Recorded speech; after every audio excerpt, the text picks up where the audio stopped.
All right, so Jorge Masvidal retired from the sport of MMA after a loss to Gilbert Burns, and this is not really a surprise to anyone because he said he was going to do this if he loses again. Of course, this marks four losses in a row. One loss to Kamaru Usman, a second loss to Kamaru Usman. Then he fought Colby Covington, lost to Colby Covington as well. And then last night he fought Gilbert Burns and also lost that fight. None of these losses are bad losses, in my opinion. Of course, he got KO'd by Usman, but when I say bad losses, I mean in terms of the competition level that he was facing. Losing to Usman twice, Colby Covington, and then Gilbert Burns, three of the best grapplers in the weight class. And you are Jorge Masvidal, somebody that's not really a grappler. You're more of a striker. It's really nothing to hang your head over, right? Especially at this stage of his career. Like, we can all agree that Jorge Masvidal is no longer in his prime, right? But usually when this happens and a fighter retires, it usually leads us to think, okay, how good was this fighter really? And I kind of want to open that up to you guys. I want to open up a discussion. How good was Jorge Masvidal? Because, like, I have my opinion, and you guys are definitely free to disagree or agree with my opinion. But when you think about how good a fighter was, we can only go off of, one, their performances, and two, their level of competition, right? Is this guy a champion? Did he defeat champions? Was his competition high level? Or was he a can crusher, right? This is the sort of things that we take a look at. And looking at Jorge Masvidal, he started in the UFC in 2013, UFC on Fox 7. This was Henderson versus Melendez. And his very first fight in the UFC was against Tim Means, according to the stats right here. Looking at this, he has a win over Tim Means, Michael Chiesa, Pat Healy, James Krause, Cesar Ferreira, Ross Pearson, Jake Ellenberger, Donald Cerrone, Darren Till, Ben Askren, and Nate Diaz. These are his wins in the UFC. If you take a look at these wins, of course, you'll notice that there are no champions on the list here.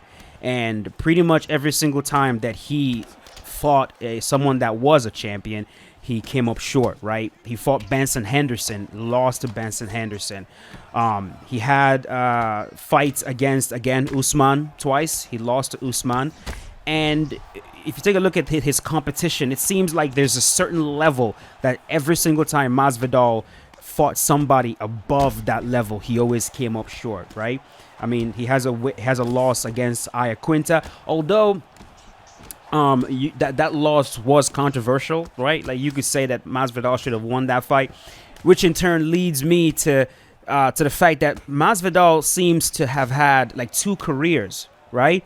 One career where he was clearly in his prime, but maybe not as motivated, maybe not training as hard as he's supposed to be training, maybe not doing every single thing in his power to win fights, not going out there to try to really put a stamp on it, which is why he lost a few decisions here and there. Like that decision lost to Iaquinta, for example. That is one that Masvidal himself, does not believe that he should have lost. His loss to Benson Henderson, maybe you could say that. And then, of course, he lost to Damian Maia and Stephen Wonderboy Thompson. But then there was a huge resurgence in his career after losing to Wonderboy. This was in 2017. Masvidal took a couple years off, returned in 2019. And upon his return, we can confidently say that a second stage of his career started in that fight against Darren Till. Because in that fight, even before, in interviews and everything, he talked about going to Thailand and doing a bunch of meditation and really recentering himself, reminding himself of who he is.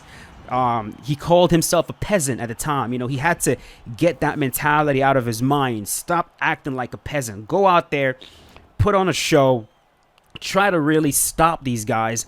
And that is exactly what he did in his return to competition. This was UFC Fight Night 147, Darren Till versus Jorge Masvidal.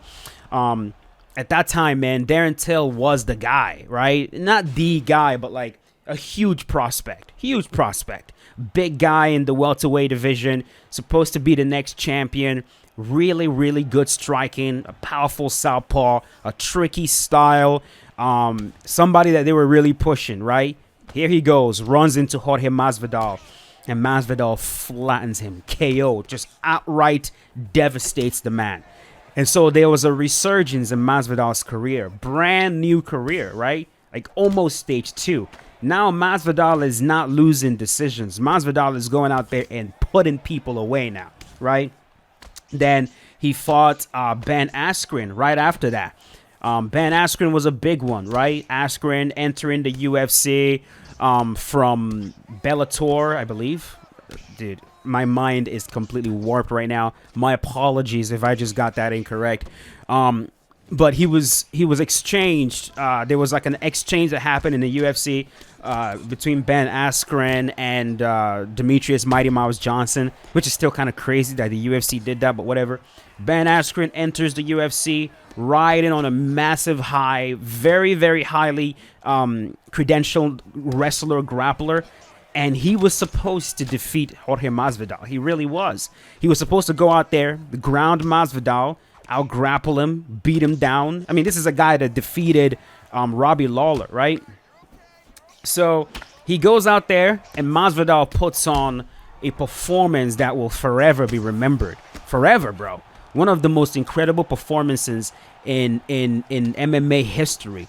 Runs at him, flying knee, KO, dead. Ben Askren on the ground, absolutely dead. So right now, Masvidal is officially a superstar in the welterweight division in the UFC. Officially. His career is booming again. We're looking at a potential champion in Masvidal now. You know, not only that, but there's now this brand new narrative that he's the baddest mofo out there, which is what led us to the baddest mofo fight between him and Nate Diaz, which was, of course, the next fight. This was UFC 244, Masvidal versus Diaz. Masvidal beats the crap out of Nate Diaz, TKOs him actually, but of course due to a doctor stoppage. And just the man is in the highest high of his career, man.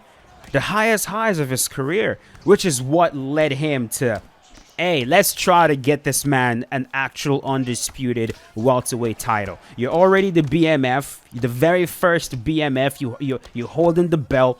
Let's try to see if this man can capture the real welterweight belt. And that's when they put him in there against Kamaru Usman. And even though he lost that fight against Usman, it wasn't really too much of a bad showing for Masvidal. Like Usman, even though he won that fight, came out of that fight looking worse than Masvidal. You know, that was the fight where he was pinning him against the cage and stumping his feet over and over again.